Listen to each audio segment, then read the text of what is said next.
नमस्कार विद्यार्थी मित्रांनो, व्यंकटेश एज्युकेशन अँड संस्कृती आपल्या चॅनेलवर सर्वांचे सहर्ष स्वागत आहे। आजच्या व्हिडिओमध्ये आपण सर्व शालेय स्पर्धा परीक्षांसाठी उपयुक्त असं बुद्धिमत्ता चाचणीतले काही महत्त्वाचे प्रश्न आजच्या व्हिडिओमध्ये आपण सोडून घेणार आहोत। याचा मुलांना नक्कीच फायदा होणार आहे याची गॅरंटी मी आपल्याला देते। सर्वप्रथम सर्वांना परीक्षेसाठी बेस्ट ऑफ लक। बघा, यातील प्रत्येक प्रश्न आपण स्पष्टीकरणाचे सोडून घेणार आहोत।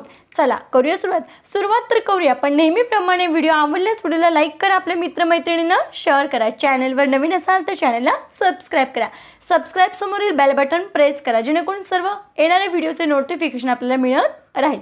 चला करूया सुरुवात।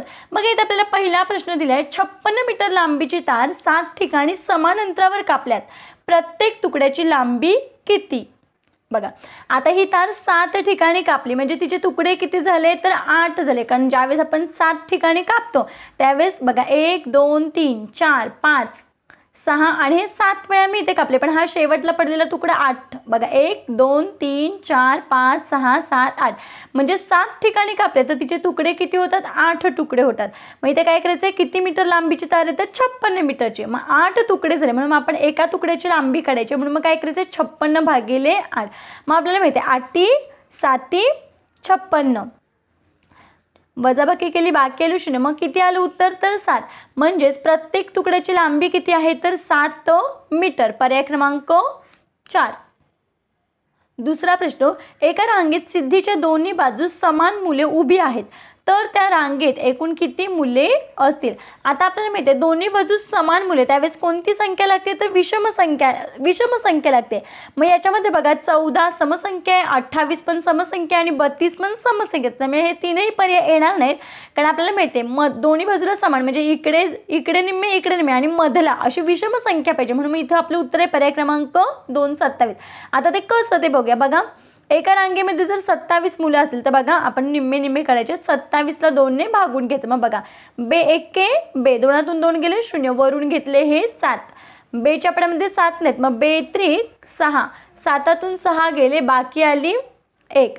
बघा आता इकडे बघा हा रांगेत आहे, एका रांगेत सिद्धी ही मधोमध आहे सिद्धी, मग सिद्धीच्या या बाजूला 13 मुलं आहेत आणि या बाजूला 13 जण आणि मधली ही सिद्धी, मग 13च्या नंतरचा हिचा क्रमांक आहे 14, म्हणजे 13 आणि 13 26 आणि हा मधला एक 27 बरोबर 27। म्हणून मग ज्यावेळेस मधला अंक काढायचा असतो त्यावेळेस एकूण विषम संख्या असते, म्हणून आपल्या या प्रश्नाचं उत्तर आहे पर्याय क्रमांक 2 27 मुले आहेत त्या रांगेमध्ये। पुढचा प्रश्न बघा, मग इथे अ आणि ब असं आपल्याला काही अंतर दाखवले, आपल्याला विचारले काय अ या ठिकाणापासून ब या ठिकाणचे कमीत कमी अंतर किती?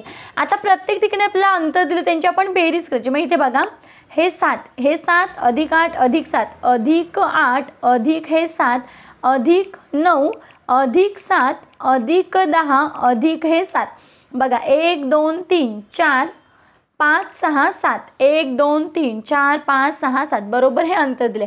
मग आता यांची आपण बेरीज करूया। मग बघा सगळ्यात महत्त्वाचं म्हणजे सोपी बेरीज करूया। 7 आणि 7 14, 14 आणि 1 15, या दोघांची बेरीज झाली 15, 15 आणि 7 22, 22 आणि 9 31, 31 आणि हे 7 38, 38 आणि 10 48 आणि 48 आणि 7 55, मग या सगळ्यांची बेरीज किती झाली 55, म्हणजे अ या ठिकाणाहून ब या ठिकाणातलं कमीत कमी अंतर आहे 55। 55 कुठे आहे तर बघा इथे पर्याय क्रमांक 1 मध्ये। पुढचा प्रश्न बघूया, महेश सुरेशपेक्षा 25 दिवसांनी लहान आहे, महेशचा जन्मवार मंगळवार असल्यास सुरेशचा जन्मवार कोणता? आता बघा महेश आणि सुरेश हे दोघं जण आहेत, महेश आणि हा आहे सुरेश। आता महेश सुरेशपेक्षा 25 दिवसांनी लहान आहे, म्हणजे हा लहान आहे आणि हा मोठा आहे, म्हणून मी इथे अधिक 25 लिहिले, कारण हा याच्यापेक्षा 25 दिवसांनी मोठा आहे आणि हा महेश आहे तो 25 दिवसांनी लहान आहे। आता इथे आपल्याला कुणाचा जन्मवार दिला तर महेशचा जन्मवार आहे मंगळवार, महेशचा जन्मवार आहे मंगळवार, मग आपल्याला सुरेशचा जन्मवार काढायचा आहे। बघा आपल्याला माहिती आहे हाच वार, आता मंगळवार आहे ना तोच वार परत 7 दिवसांनी येतो की नाही, म्हणजे 8व्या दिवशी परत तोच वार येतो। मग आता आपण इथे काय करायचं बघा, इथे 7चा आपण बघा सपोज या आपण फक्त आपण उत्तर काढण्यासाठी आपण मंगळवारी आपण 1 तारीख घेऊया।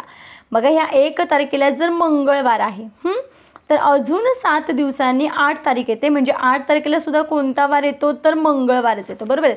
अजून 7 दिवसांनी इथे 15 तारीख येते, 15 तारखेला पण मंगळवार येतो. या पद्धतीने आपण केलं तर बघा 1 तारखेला मंगळवार असेल तर 7 तारखेला पण 8 तारखेला पण मंगळवार, कारण बघा 7 दिवस मिळवले की 8 तारीख येते, म्हणजे 8व्या दिवशी पण मंगळवार येतो. परत अजून 7 दिवसांनी अजून 7 दिवसांनी 15 तारखेला पण मंगळवार येतो आणि अजून 7 दिवसांनी 22 तारखेला सुद्धा कोणता वार येतो तर मंगळवार येतो. आता हा महेश आहे तो 25 दिवसांनी लहान आहे आणि हा 25 दिवसांनी मोठा आहे. मग आता इथे काय करायचं आहे, म्हणजे 22व्या दिवशी सुद्धा मंगळवारच असणार आहे. मग 22च्या नंतर बघा हा 23वा दिवस, हा 24वा दिवस आणि हा 25वा दिवस. मग इथे मंगळवारच्या नंतर इथे बघा बुधवारच्या नंतर इथे गुरुवार 24वा दिवस, गुरुवारच्या नंतर इथे 25वा दिवस आहे शुक्रवार. म्हणून मग आता सपोज महेशचा जर वार मंगळवार असेल तर सुरेश 25 दिवसांनी मोठा आहे, म्हणजे 25व्या दिवशी कोणता वार आहे तर शुक्रवार. मग इथे पर्याय क्रमांक 3 आहे शुक्रवार. म्हणजे बघा याच्यापेक्षा हा आधी जरी आपण 25 दिवस मागे गेलो तरी शुक्रवारच येणार आहे आणि पुढे याच्यापेक्षा जर पुढे गेलं तरी सुद्धा शुक्रवारच येणार आहे. मग आता हा मोठा आहे म्हणजे याच्या अगोदर याचा जन्म झाला, हो की नाही. मग काय करायचं, याचा जन्म आधी झाला म्हणून आपण 25 दिवस काय करायचं मागे जायचं, कारण हा 25 दिवसांनी मोठा आहे म्हणजे मागे जायचं आहे 25 दिवस, कारण याचा जन्म आधी झाला म्हणून मग 25 दिवस आपण मागे गेलो तरी वार येतोय शुक्रवार. म्हणून आपल्या या प्रश्नाचं उत्तर आहे पर्याय क्रमांक 3 शुक्रवार. पुढचा प्रश्न बघा, शेजारील आकृतीत प्रश्नचिन्हाच्या जागची संख्या कोणती.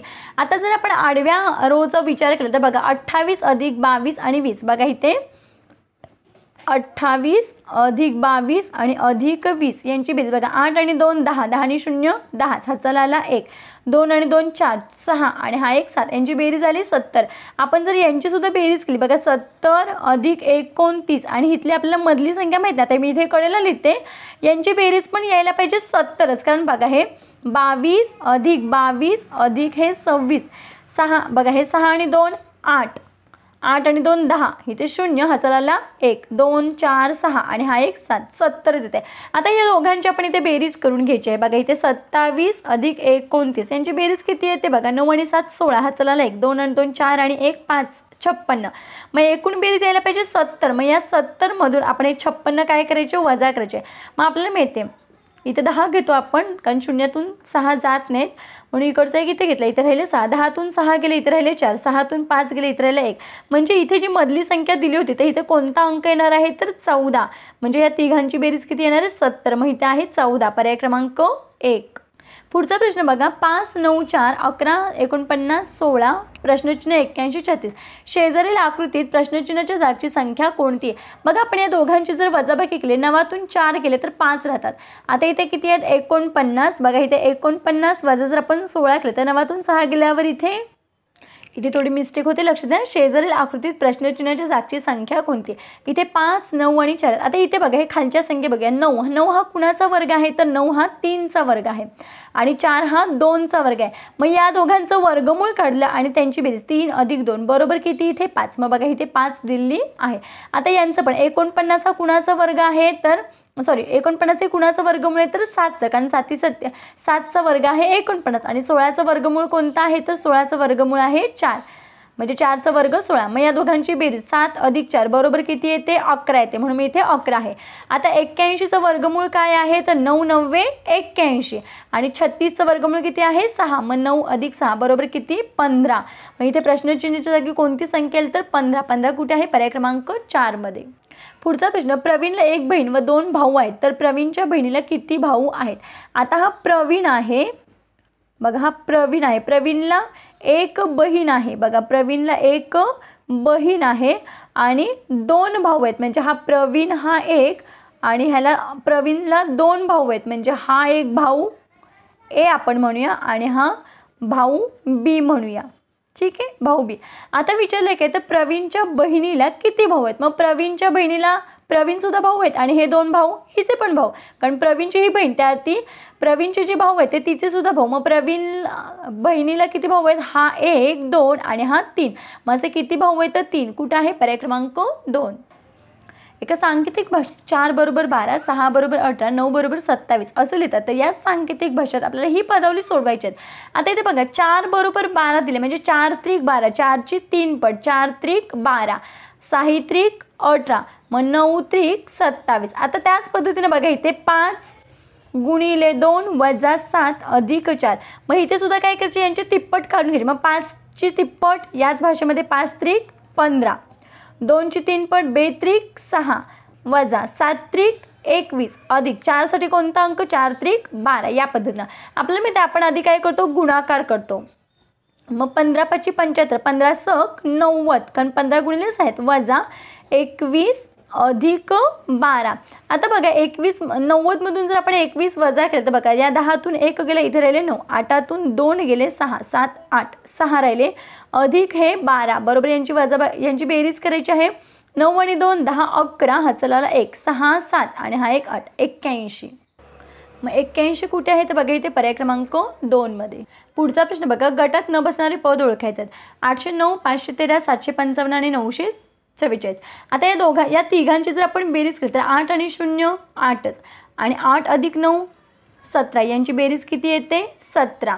आता बघा 5 आणि 1 6, 6 आणि 3 9 बेरीज येते. आता बघा 7 हे 5 आणि 5 10 आणि हे 7 17, या तिघांची बेरीज किती येते 17. बघा 4 आणि 4 8, 8 आणि 9 17, म्हणजे तीनही पर्यायांची बेरीज येते 17, म्हणून हे वेगळं आहे. आता 35 15 45 डॉट डॉट 44 10 48 12. आता या संख्या सगळ्या 5च्या पाढ्यातल्या संख्या आहेत, म्हणून मी ते 5च्या पाढ्यातली संख्या कोणती आहे तर 10, पर्याय क्रमांक 2. पुढचा प्रश्न बघा, 41 43 47 डॅश डॅश. आता इथे काय येणार आहे तर 41 43 आणि 47 या सगळ्या मूळ संख्या आहेत. मग याच्यामध्ये मूळ संख्या कोणती आहे तर 31, पर्याय क्रमांक 2. पुढचा प्रश्न बघूया, चपला चंचला तडिता. मग ह्या सगळ्या विजेचे विजेचे समानार्थी शब्द आहेत. मग 14 हा सुद्धा विजेचा समानार्थी शब्द आहे. पुढचा प्रश्न बघा, मानसीच्या आईचे वय मानसीच्या वयाच्या 2.5 पट आहे. दोघींच्या वयांची बेरीज 42 वर्ष असल्यास 2 वर्षापूर्वीचे वय किती होते. मानसीचं वय काढायचं आहे आपल्याला. बघा आता ही मानसी आणि ही मानसीची आई. आता मानसीचं वय जर x असेल तर आईचं वय तिच्या वयाच्या किती आहे 2.5 पट आहे. 2.5 पट म्हणजे किती 2 पट आणि वर अर्धा पट असं.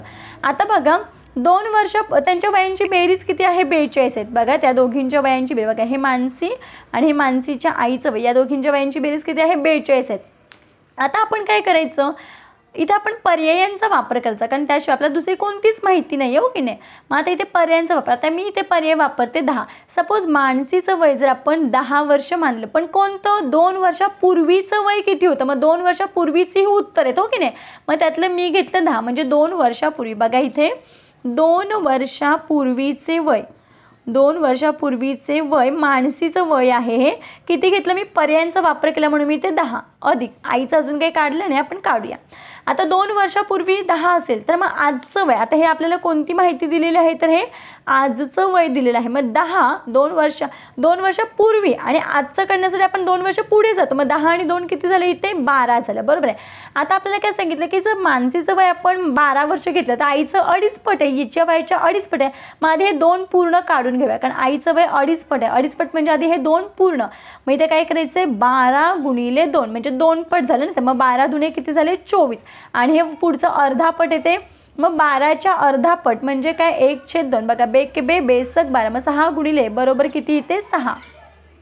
मग आता 2.5 पट हे 2 पट आणि हे अर्धा पट म्हणजे 6. मग आता हे दोघांची बेरीज मग 24 अधिक 6 बरोबर किती आलं हे तर 30 वर्ष आलं. मग आईचं वय इथे आपण घेतलं 30 वर्ष. आता दिलेल्या माहितीनुसार बघूया 42 वयांची बेरीज येते का. मानसीचं आजचं वय 12 आणि आईचं वय 30 वर्ष आपण काढून घेतलं, कारण मानसीच्या 2.5 पट आहेत. मग यांची बेरीज 12 अधिक 30 बरोबर 42 येते, बरोबर आहे. मग आता इथे आपल्याला आजचं वय दिलं 2 वर्षापूर्वीचं. बघा 12 आहे, 12 दिल्यावर बरोबर 42 वय येते. मग आता 2 वर्षापूर्वीचं वय विचारलं तर मग 12तून 2 गेले बरोबर 10 आलेलं आहे, हो की नाही, कारण 2 वर्ष मागे गेले. आता आईचं पण आपण 2 वर्ष मागे गेलं तर आईचं इथे वय किती येते 28 येते. मग आता बघा हे 10 आणि हे 28 तर इथे बेरीज किती येते 38 येते, बरोबर आहे, कारण यांचं 2 वर्ष मागे गेले आणि हिचं पण 2 वर्ष मागे गेले. मग 2 आणि 2 4. मग बघा 42 मधून जर 4 4 वजा केले तर बरोबर किती येतात 38च येतात. म्हणजे दिलेल्या माहितीनुसार जर आपण पर्याय घेतला होता तो कसा आहे करेक्ट आहे. म्हणून मानसीचं 2 वर्षापूर्वीचं वय किती आहे तर 10 वर्ष. पर्याय क्रमांक 3. बघा आजच्या व्हिडिओमध्ये आपण बुद्धिमत्तेसाठी काही महत्त्वाचे जे प्रश्न होते ते स्पष्टीकरण असे सोडून घेतलेले आहेत. आशा करते आपल्या सर्वांना हा व्हिडिओ आवडला असेल. व्हिडिओ आवडल्यास व्हिडिओला लाईक करा, आपल्या मित्रमैत्रिणींना शेअर करा. चॅनलवर नवीन असाल तर चॅनलला सबस्क्राईब करा. व्हिडिओ कसा वाटला ते कमेंटमध्ये नक्की सांगा. भेटूया पुढच्या व्हिडिओमध्ये. तोपर्यंत नमस्कार. थँक्यू.